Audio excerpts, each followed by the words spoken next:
and grandma and manager, and most recently, I'm Lisa.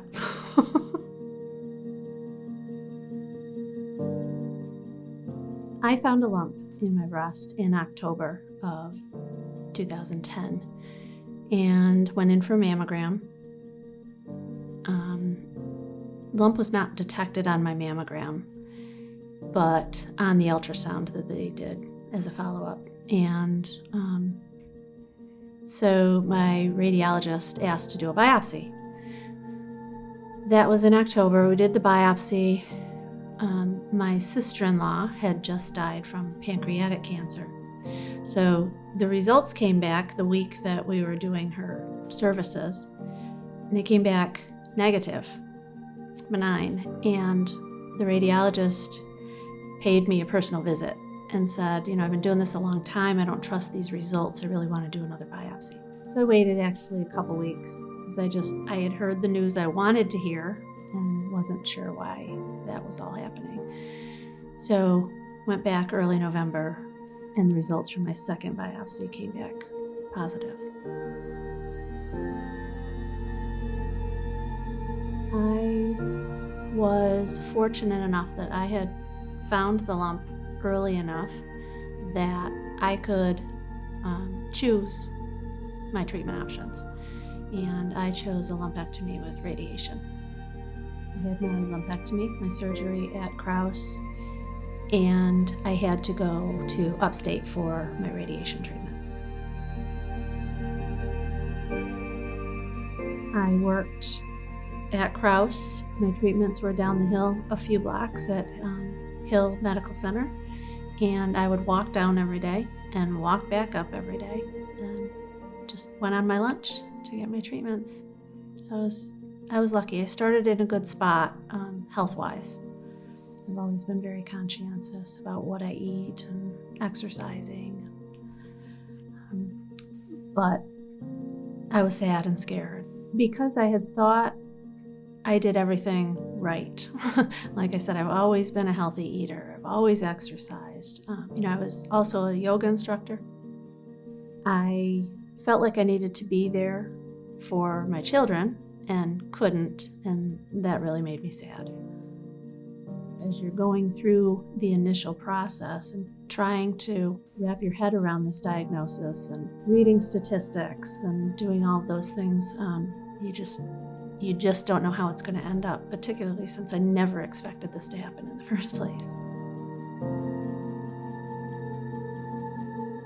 For several days, it was almost like being underwater.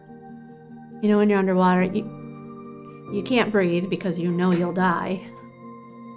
You can hear background noise, but it's very muffled. Like, you hear the noise, nothing's sinking in. You can't really make out what anybody's saying. You can open your eyes, but you're not really seeing clearly at all.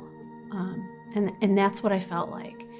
And then even when you come up out of the water, you can take a deep breath when you're swimming, but with a cancer diagnosis, you take that initial deep breath after and you still don't know if you're gonna live.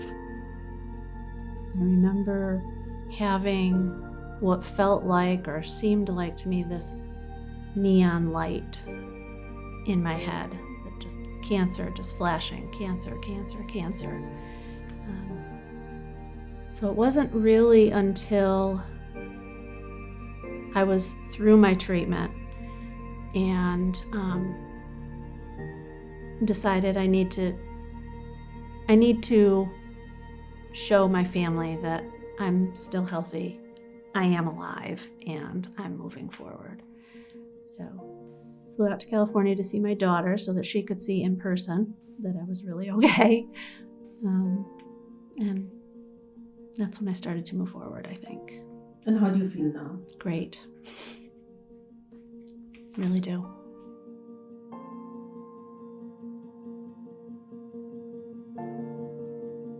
I'm more aware of living. I'm more passionate, more compassionate. I enjoy smaller things now. Just sitting out on my deck and watching the sunrise or the sunset. And that means a lot to me. Spending time with my kids, my grandkids, it's what I like to do. Physically, I've transformed in terms of liking my body. I treated it well, but I didn't really like it. And now I see how amazing it can be if you treat it well and all the things that it can do.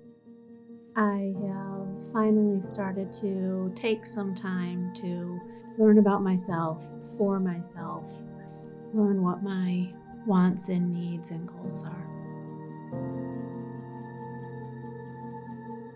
This is my survivor tattoo. My other tattoo was pre-cancer. This my son designed for me. It is a toned down tree of life with the pink ribbon as the structure, the trunk, and the roots coming out. And underneath the words, live well, care deeply, survive. He and I have always had this tattoo contest going. And I asked him if he would design something for me as a survivor tattoo. To feel sexy after having my breast cut into was very empowering. I did know that if I was going to have a mastectomy, I didn't want to have reconstruction. Didn't want to have more than the one surgery. Looking back on that now, I still think that I would feel the same. That my breast did not define me at all. And that's why I got through, I think, the cancer.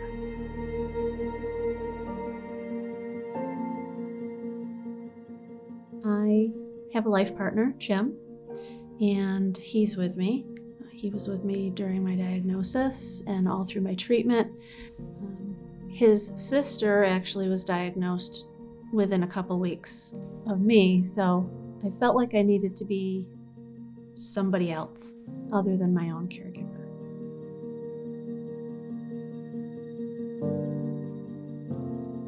I wanted to find a group that met more than every few months, and a group that maybe was geared toward living rather than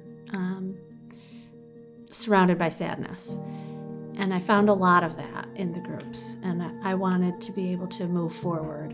And so I started this group to not only talk with each other, get ideas from each other, the camaraderie. I wanted to be able to exercise with this group, socialize with this group, and we've really, in 7 years, come a long way.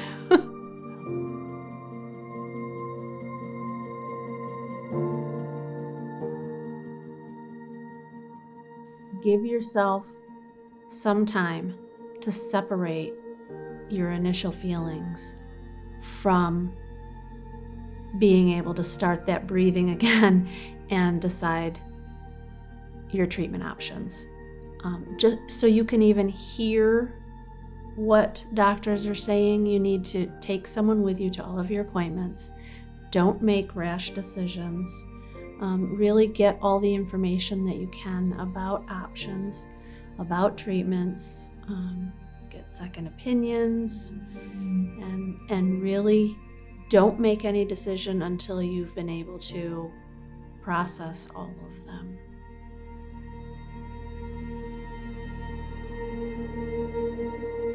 I hesitated at first, but I think it's so important for anyone facing this diagnosis to see all the different ways that someone may look after, all the different feelings that go along with this.